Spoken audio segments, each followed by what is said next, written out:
ఆదికాండం 34 అధ్యాయం 1 లేయా యాకోబునకు కనిన కుమార్తెయైన దీనా ఆ దేశపు కుమార్తెలను చూడబోయెను. 2 ఆ దేశపు ప్రభువైన హివ్వీయుడగు హమోరు కుమారుడైన షెకెము ఆమెను చూచి ఆమెను పట్టుకుని ఆమెతో శయనించి ఆమెను అవమానపరచెను. 3 అతని మనస్సు యాకోబు కుమార్తెయైన దీనాను బహుగా హత్తుకొనెను. అతడు ఆ చిన్నదాని ప్రేమించి ఆ చిన్నదానితో నయముగా మాట్లాడెను.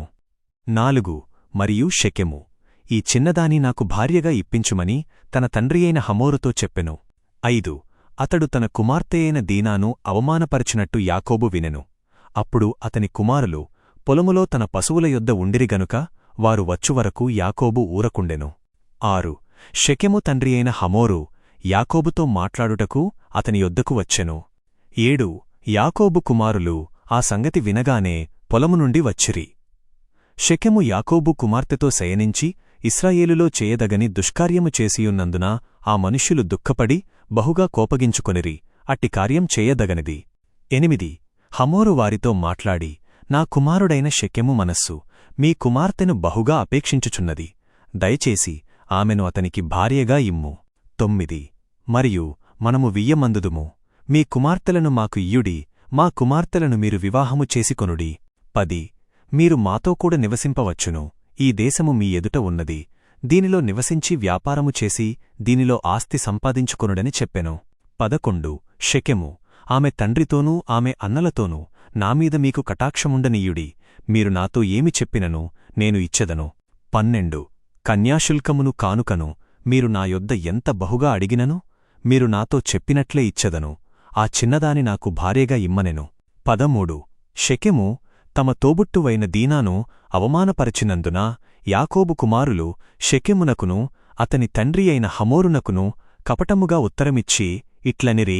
14 సున్నతి పొందని మనుష్యునికి మా తోబుట్టువును ఇయ్యలేము, అది మాకు అవమానము. 15 అయితే ఒక నిబంధన మీద మేము మీకు సమ్మతింతుము, ఏదనగా మీలో ప్రతి పురుషుడును సున్నతి పొంది మావలె ఉండవలెను. 16 అప్పుడు మా కుమార్తెలను మీకు ఇచ్చెదము, మీ కుమార్తెలను మేము వివాహము చేసికొందుము, మీతో కూడా నివసించి అందరము ఒక్క జనమై యుందుము. 17 మీరు మా మాట విని సున్నతి పొందని ఎడల మేము మా కుమార్తెను తీసుకుని వెళ్ళిపోదుమని వారితో చెప్పిరి. 18 వారి మాటలు అనగా షెకెమును హమోరు కుమారుడైన షెకెమును చెప్పిన మాటలు హమోరునకును నచ్చెను.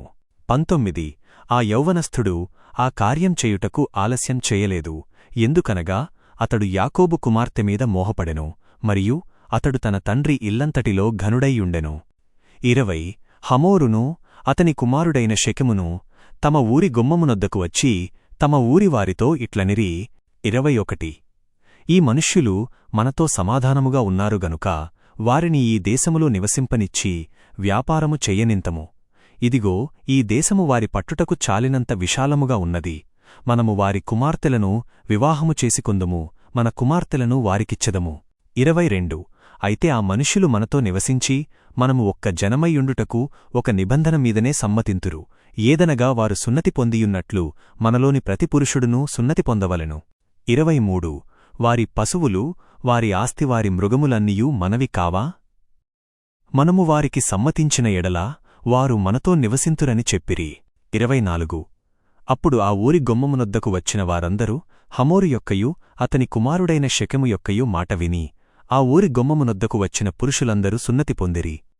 25 మూడవ దినమున వారు నొచ్చుకొనుచుండగా యాకోబు కుమారులను దీనా అన్నలనునైన షిమ్యోను లేవి అను 2 మనుష్యులు తమ కత్తులు తీసుకొని నిర్భయముగా ఆ ఊరిమీద పడి పురుషులనందరినీ చంపిరి. 26 మరియు వారు హమోరును అతని కుమారుడైన షెకెమును కత్తివాత చంపి షెకెము ఇంట నుండి దీనాను తీసుకొని వెళ్ళిపోయిరి. 27 తమ తోబుట్టువు అవమానపరచబడినందుకు యాకోబు కుమారులు చంపబడిన వారిమీద పడి ఆ ఊరిని దోచుకొనిరి. 28 వారి గొర్రెలను ఎడ్లను గాడిదలను ఊరిలోనున్నదానిని పొలములోనున్నదానిని తీసుకొనిరి. 29 వారి ఆస్తి అంతయు వారి పిల్లలనందరినీ వారి స్త్రీలను చెరపట్టి ఇండ్లలోనున్న సమస్తమును దోచుకొనిరి. 30 అప్పుడు యాకోబు షిమ్యోను లేవీలతో, ఈ దేశ నివాసులైన కనానీయులలోనూ పెరిజ్జీయులలోనూ నన్ను దుర్వాసన గలవానిగా చేసి నన్ను శ్రమలపాలు చేసితిరి. నేను కొద్దిపాటి జనులు గలవాడను, వారు నా మీదికి గుంపుగా కూడివచ్చి నన్నును నా ఇంటివారిని నశింపజేయుదురనెను. 31 అందుకు వారు, అతడు మా సహోదరిని ఒక బోగముదానిగా చూడవచ్చునా అనిరి. ప్రభువునందు ప్రియమైన దేవుని బిడ్డలారా, ఈరోజు దేవుని వాక్యం మీ హృదయాలను తాకిందని, మీకు ఎంతో ఆత్మీయ బలమును ఇచ్చిందని నమ్ముచున్నాము. నిరంతరం దేవుని సన్నిధిలో ఎదుగుతూ సత్యమైన మార్గంలో ప్రయాణించడానికి ప్రతిరోజూ దైవ సందేశాలు ఎంతో అవసరం. అందుకే మీ ఆత్మీయ ఎదుగుదలకు తోడ్పడే మరిన్ని దైవ సందేశాలు, బైబిల్ సత్యాల కొరకు ఇప్పుడే మా సత్యధర్మ సందేశం యూట్యూబ్ ఛానల్ని సబ్స్క్రైబ్ చేసుకోండి. పక్కనే ఉన్న గంట గుర్తుపై క్లిక్ చేసి ఆల్ నోటిఫికేషన్స్ ఆన్ చేసుకోండి. తద్వారా మేము పెట్టే ప్రతి ఆత్మీయ వీడియోను మీరు మొదటిగా చూడవచ్చు. ఈ వాక్యాన్ని మీ స్నేహితులకు, కుటుంబ సభ్యులకు కూడా షేర్ చేసి దేవుని సువార్త పరిచర్యలో పాలుభాగస్థులు అవ్వండి. దేవుడు మిమ్మల్ని, మీ కుటుంబాన్ని సమృద్ధిగా ఆశీర్వదించునుగాక. ఆమేన్.